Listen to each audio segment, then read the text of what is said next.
The truth does not disappear when people stop looking for it. It simply waits for the right moment to be seen. On a cool Monday morning in downtown Chicago, William Ashford walked through the private entrance of Ashford House, the city's most exclusive fine dining restaurant, with the quiet confidence of a man whose reputation had been built over decades instead of headlines. Every polished marble floor reflected perfection. Every crystal glass sparkled beneath soft golden lights. Every employee straightened their posture the moment he entered. William expected excellence because excellence had become the language of everything he touched. Among dozens of employees preparing for another busy lunch service, Naomi Carter moved almost unnoticed. Wearing a simple black and white housekeeping uniform, she carefully polished the brass railings, adjusted the flowers near the entrance, and quietly greeted everyone she passed with the same warm smile she had offered every morning for the last 5 years. She knew every corner of the restaurant better than anyone else. She noticed loose table legs before servers did. She remembered birthdays that managers forgot. She stayed late whenever another employee needed help. To most customers, she was simply the Black Maid who kept everything spotless. To many employees, she was the quiet heart of the building. At exactly 9:18 a.m., William entered his private office carrying a small encrypted USB drive containing confidential business documents for an upcoming partnership that could expand his company across the Midwest. He placed the drive inside a leather portfolio on his desk before stepping into a scheduled conference call in the adjacent meeting room. During the next 15 minutes, only one person entered his office. Naomi walked in with her cleaning cart, dusted the bookshelves, wiped fingerprints from the glass desk, straightened a chair that had been left slightly crooked, and left exactly 4 minutes later. The hallway security camera captured every second of her entering and leaving. At 9:37 a.m., William returned to his office. The leather portfolio remained exactly where he had left it. The expensive fountain pen still rested beside it. Nothing appeared disturbed. Yet when he opened the portfolio, the USB drive was gone. He searched every drawer. He checked every folder. He emptied the contents of his briefcase onto the desk. The drive had vanished. Within minutes, word quietly spread through the management team. Victor Hayes, the restaurant's general manager, immediately reviewed the hallway camera. The footage showed Naomi entering the office alone and leaving alone. Victor slowly folded his arms before looking directly at William. He did not accuse anyone outright, but he did not have to. The silence inside the office became louder than any spoken words. William stared at the frozen image on the security monitor. Naomi's calm face filled the screen as she pushed her cleaning cart down the hallway exactly as she had done hundreds of times before. Nothing looked unusual. Nothing looked suspicious. And yet she had been the last person inside the room. A few moments later, Victor quietly asked another employee to escort Naomi to the conference room. She arrived without hesitation, her expression peaceful, unaware that every pair of eyes had already begun searching her face for answers. William looked at her for a long moment, struggling to reconcile 5 years of unwavering loyalty with 15 minutes of unsettling evidence. Before anyone spoke another word, Naomi glanced once at the security monitor and then back at William. Her voice remained calm, steady, and almost unexpectedly gentle. Please watch every camera. For several long seconds, nobody moved. The quiet hum of the restaurant's ventilation system seemed louder than the people standing inside the conference room. Naomi Carter remained exactly where she had been asked to stand, her hands resting calmly in front of her, her expression unchanged despite the growing weight of suspicion filling the room. Victor Hayes broke the silence first. His voice remained professional, but every carefully chosen word pushed the conclusion in only one direction. He explained that the hallway security camera showed Naomi entering William Ashford's office after everyone else had left. He reminded the management team that no other employee had been recorded entering before the missing USB drive was discovered. He never directly called her dishonest, yet each sentence quietly encouraged everyone else to reach that conclusion themselves. Several supervisors exchanged uncertain glances. A young server lowered her eyes toward the floor. Another employee who had worked beside Naomi for years looked confused, unable to connect the woman they knew with the accusation unfolding before them. William listened without interruption. His attention remained fixed on Naomi rather than Victor. 5 years earlier, She had started as a temporary cleaner during the holiday season. She had never arrived late. She had never received a complaint from a guest. She had quietly solved countless small problems before they ever reached management. More than once, she had returned expensive jewelry or forgotten wallets without expecting recognition. Those memories stood firmly in his mind. Yet, so did the security footage he had already watched twice. Facts and trust suddenly stood on opposite sides of the room, demanding that he choose between them. Finally, William spoke in a calm voice. He asked Naomi a simple question. Had she seen the USB drive while cleaning his office? Naomi answered immediately.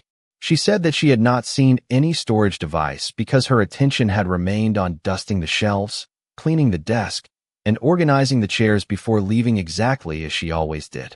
Her answer contained no hesitation, no anger, and no attempt to defend herself with dramatic emotion. Victor leaned slightly forward and asked why she had requested that every camera be reviewed if she had nothing more to add. Naomi met his eyes for only a moment before looking back at William. She quietly explained that hallways only showed where people walked. They did not always reveal everything that truly happened.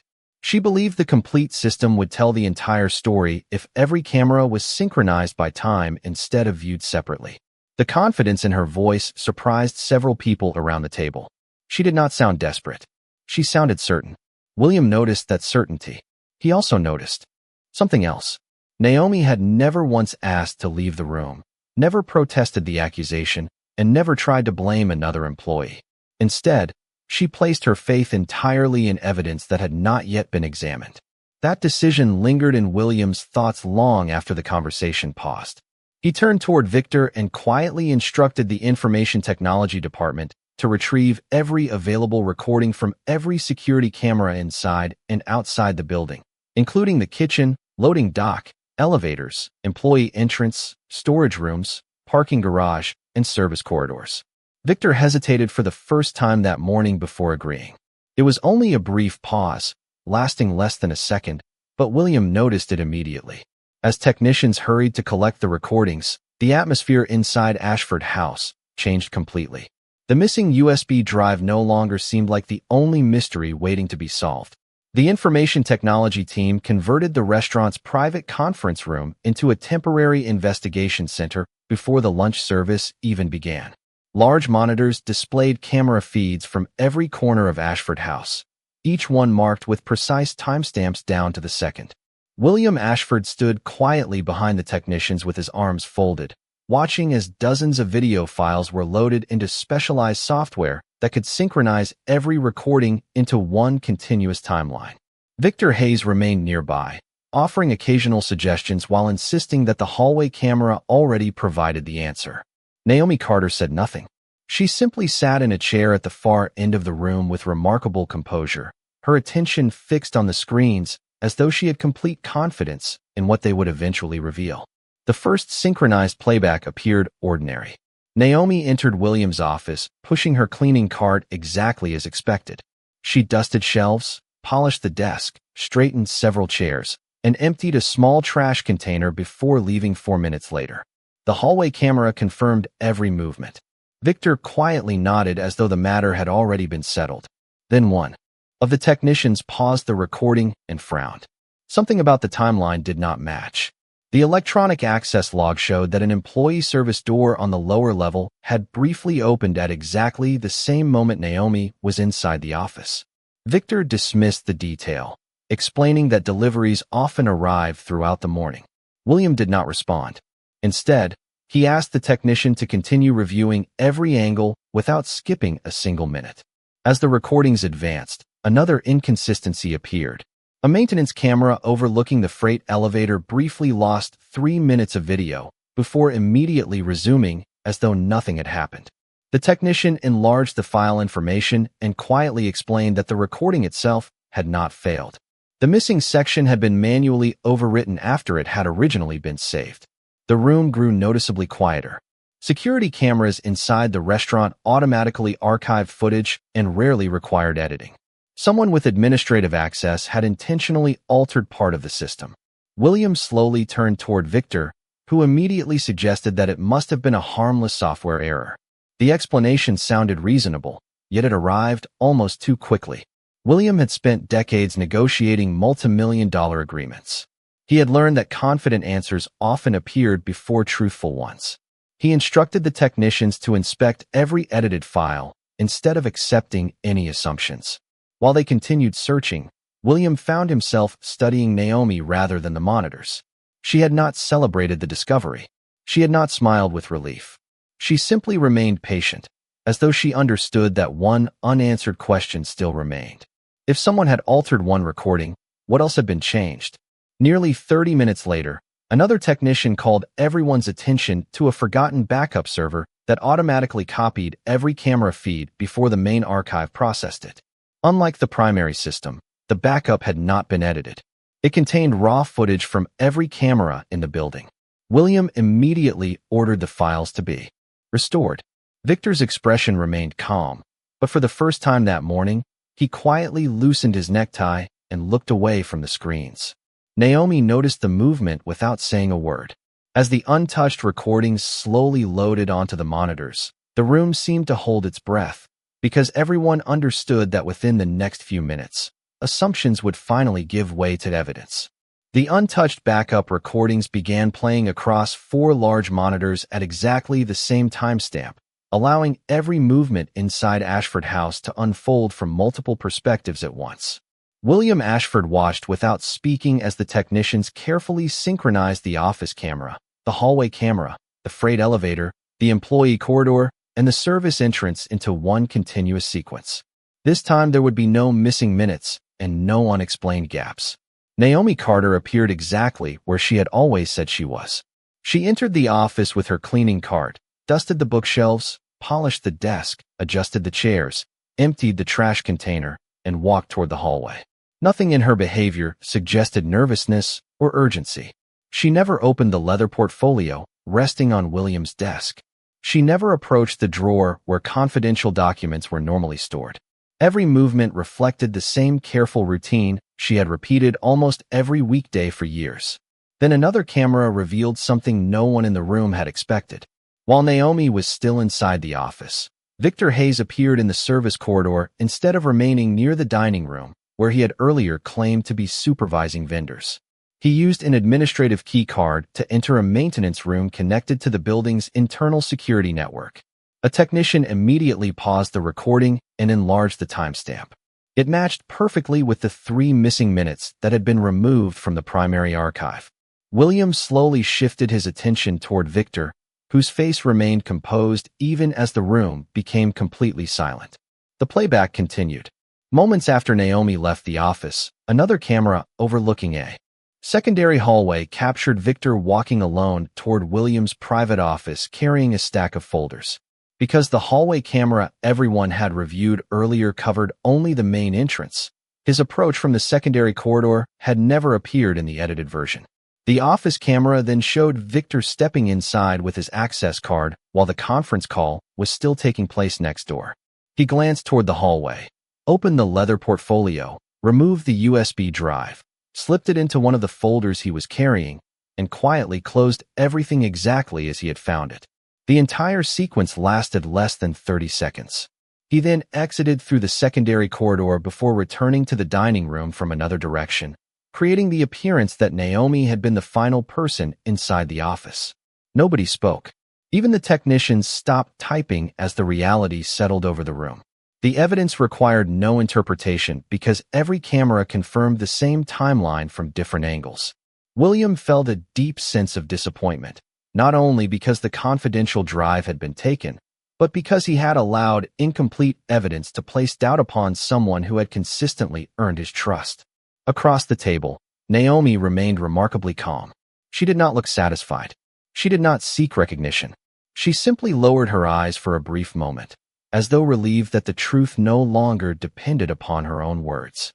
William finally broke the silence by asking one quiet question. He wanted to know where the missing USB drive had gone after Victor left the office.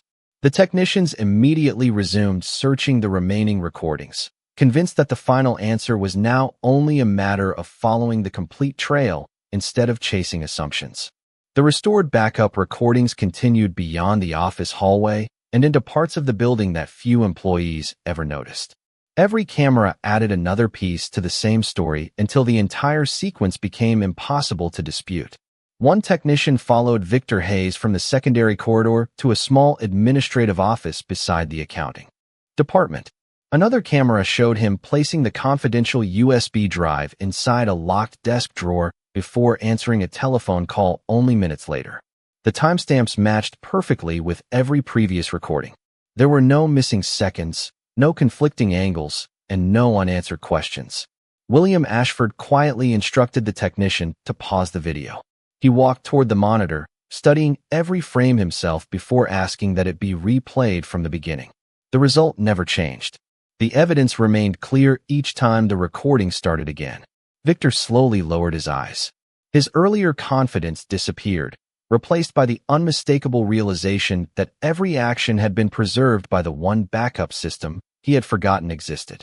After several long moments of silence, William asked him a simple question. He wanted to know why. Victor took a slow breath before admitting that he believed the restaurant deserved different leadership. He had convinced himself that creating a crisis around confidential company information would damage William's reputation with future business partners. He had selected Naomi because she worked quietly in the background, and because he believed very few people would question an accusation supported by incomplete security footage. He expected the investigation to end before anyone examined the archived backups. The conference room remained completely silent. Several employees looked toward Naomi with expressions of regret. Others struggled to believe that someone they had worked beside for years had carefully arranged such a deception. Naomi did not respond with anger or satisfaction. She simply listened. William realized that while everyone else had rushed toward conclusions, she had trusted the truth to speak for itself. That realization weighed more heavily on him than the disappearance of the USB drive ever had. He quietly asked one technician to retrieve the drive from the administrative office. A few minutes later, the employee returned carrying the same leather folder shown in the recordings.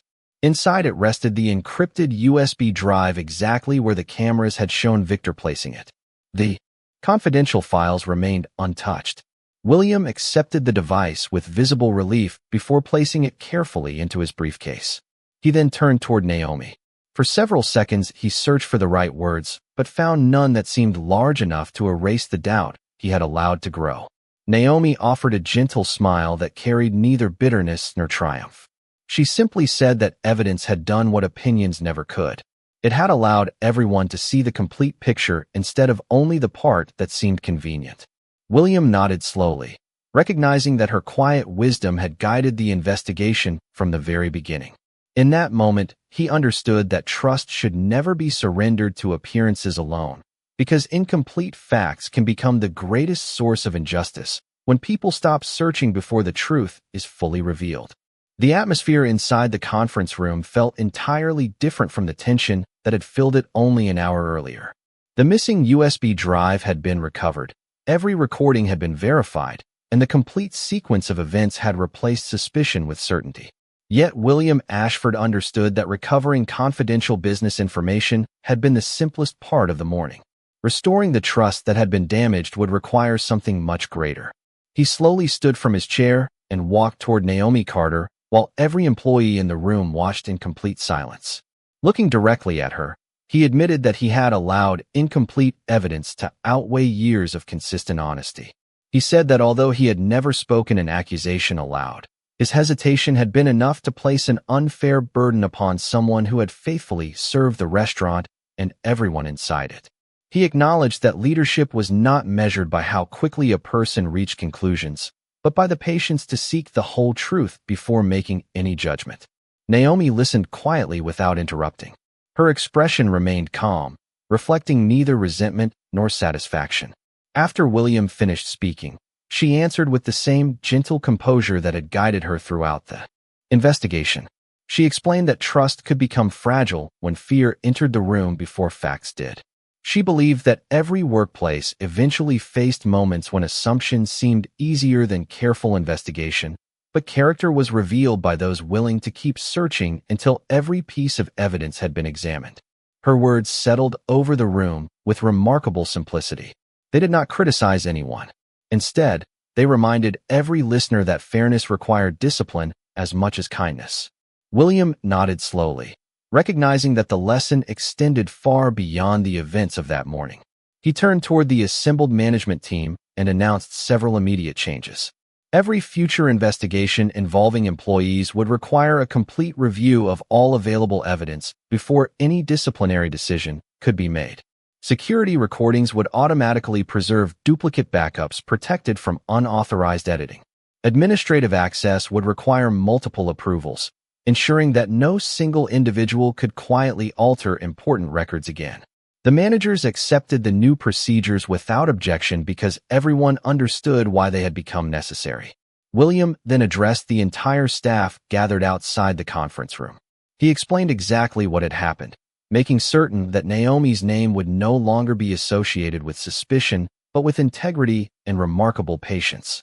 He publicly thanked her for remaining composed while others reached conclusions before the investigation had been completed. The employees responded with sincere applause, not because they had been instructed to do so, but because they recognized the quiet strength she had demonstrated throughout the ordeal. Several co-workers personally apologized for allowing uncertainty to influence their opinions. Naomi accepted every apology with grace, encouraging everyone to focus on moving forward rather than dwelling on mistakes that could no longer be changed. As the lunch service finally began, guests entered the beautifully prepared dining room unaware that an important lesson had already transformed the people serving them. William watched Naomi return to her ordinary responsibilities with the same quiet professionalism she had shown every previous day. Nothing about her routine had changed, yet everything about the way others looked at her had. In that peaceful moment, William understood that true dignity did not demand recognition, because it remained steady even while waiting for the truth to catch up with it. The days that followed brought Ashford House back to its familiar rhythm, but William Ashford discovered that the greatest consequences of the investigation could not be measured by recovered files or revised security procedures. They appeared instead during the ordinary moments that revealed how easily trust could be strengthened or quietly damaged. Every morning, he arrived a little earlier than usual and walked through the dining room before the first guests entered. He noticed details that had escaped his attention for years. Naomi Carter greeted every employee with the same calm respect regardless of position. She quietly helped a new dishwasher learn unfamiliar routines without drawing attention to herself. When an elderly guest accidentally dropped a pair of reading glasses beside the entrance, Naomi picked them up, cleaned the lenses with a soft cloth, and returned them with the same gentle smile she had offered long before anyone publicly recognized her integrity. Watching those ordinary moments reminded William that character was rarely displayed during dramatic events. It was built through thousands of quiet decisions that almost nobody noticed until a difficult day arrived. He found himself reflecting on every conversation that had taken place inside the conference room. The evidence had exposed Victor Hayes, but it had also exposed something inside William himself. He had always believed that experience allowed him to judge people accurately. Yet one carefully edited recording had nearly convinced him to doubt 5 years of unwavering honesty. That realization humbled him more than any business setback ever had. During the following management meeting, William spoke openly about that lesson. He explained that leaders often believe they were protecting an organization by acting quickly, but speed without complete understanding could create a different kind of damage that no financial report would ever measure. A reputation took years to earn and only moments to question. Once doubt entered a room, even an innocent person carried its weight long after the truth appeared. The managers listened carefully because they had witnessed the investigation themselves. Nobody argued with his conclusion. Several admitted they had privately assumed Naomi must have been responsible before the complete recordings were reviewed. They recognized how naturally incomplete information had shaped their thinking. That honest conversation gradually changed the culture inside the restaurant more than any written policy ever could. Employees became more willing to ask questions before accepting rumors. Supervisors spent additional time listening before making decisions. Small misunderstandings that once might have become formal complaints were resolved through patient conversations instead of immediate assumptions. Naomi never asked for recognition, yet her quiet example continued influencing everyone around her. One afternoon, William thanked her again for the grace she had shown throughout the investigation. Naomi simply replied that difficult moments always revealed what people valued most. Some protected their pride, while others protected the truth. She hoped Ashford House would always choose the second path. William smiled because he understood exactly what she meant. The greatest mistake he had made was never losing a confidential USB drive.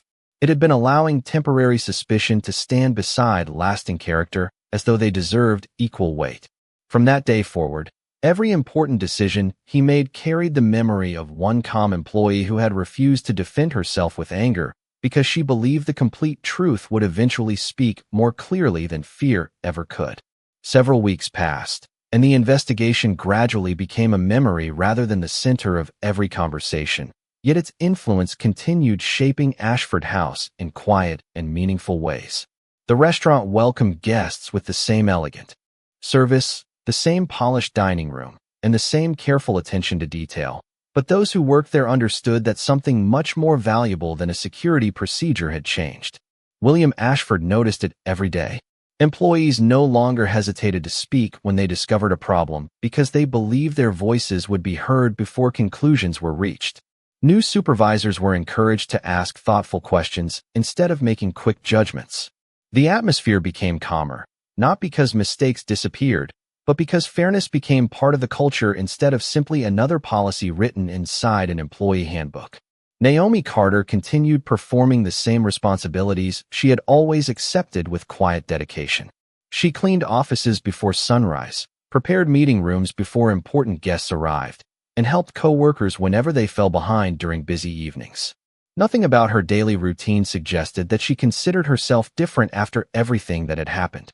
One afternoon, William invited her into his office and thanked her once again, this time with a formal proposal. He offered her a newly created supervisory position with higher pay, additional benefits, and a private office, explaining that no one had demonstrated stronger judgment or greater integrity than she had during the most difficult moment the restaurant had ever experienced. Naomi listened respectfully before smiling with genuine gratitude.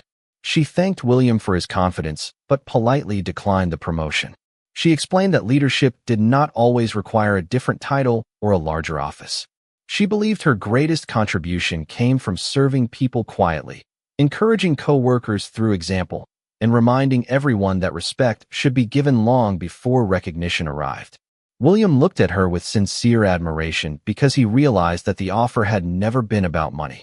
It had been his attempt to repay a debt that could never truly be measured. Naomi assured him that no repayment was necessary.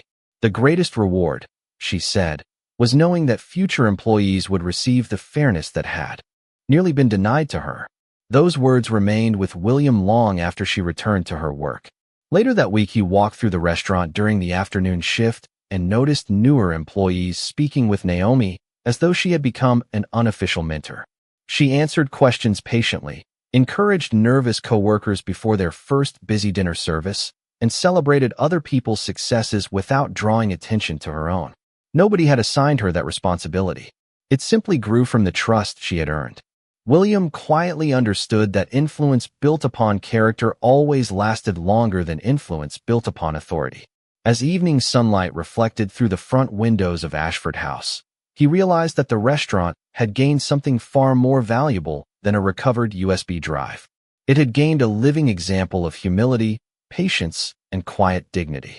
Naomi never sought recognition, yet her example continued guiding everyone around her, proving that the strongest leaders were often the ones who never asked anyone to notice them at all.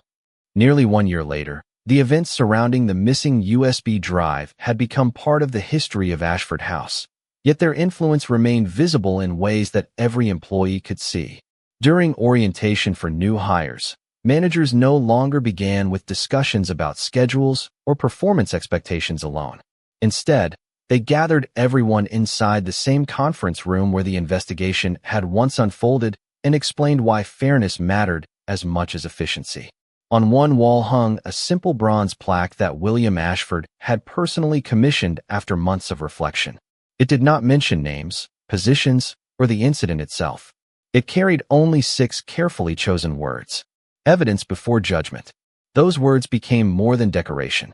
They became the standard by which every important decision inside the restaurant would be measured. New employees often asked about the meaning behind the plaque, and experienced staff members would quietly explain that the restaurant had learned an unforgettable lesson about patience, trust, and human dignity. William attended many of those orientation sessions himself. He openly admitted that even experienced leaders could make mistakes when they allowed appearances to speak louder than complete facts. Rather than hiding his failure, he transformed it into the most valuable lesson he could offer future generations of employees. The honesty with which he shared that experience earned him a different kind of respect, one built not upon authority alone, but upon humility. Naomi Carter never stood beside him during those presentations because she preferred remaining focused on her daily responsibilities. Even so, everyone knew that her quiet courage had inspired the lesson being taught. She continued greeting coworkers with warmth, helping new employees feel welcome, and treating every guest with the same steady kindness that had defined her long before anyone publicly recognized her integrity. Visitors who entered Ashford House saw an elegant restaurant known for exceptional service. But those who worked there understood that its greatest strength was not found in polished tables or carefully prepared meals. It lived in a shared commitment to protect the dignity of every person regardless of title or position. William occasionally paused outside the dining room before leaving each evening.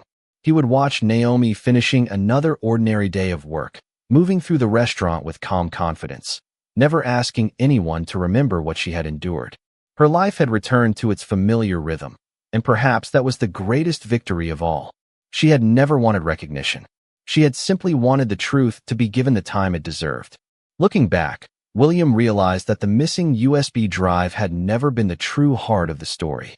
Confidential information had been recovered, policies had been rewritten, and systems had been improved, but those achievements faded beside one lasting truth. A person's reputation should never depend upon incomplete evidence. And genuine character reveals itself most clearly when circumstances become unfair. The restaurant continued welcoming guests every day, carrying forward a lesson that reached far beyond its walls. Long after the security recordings were archived and the conversations had ended, one quiet example continued shaping every decision made inside Ashford House, reminding everyone who entered that respect begins with humility, justice begins with patience. And on that ordinary day in Chicago, the people inside that restaurant remembered what true dignity looked like.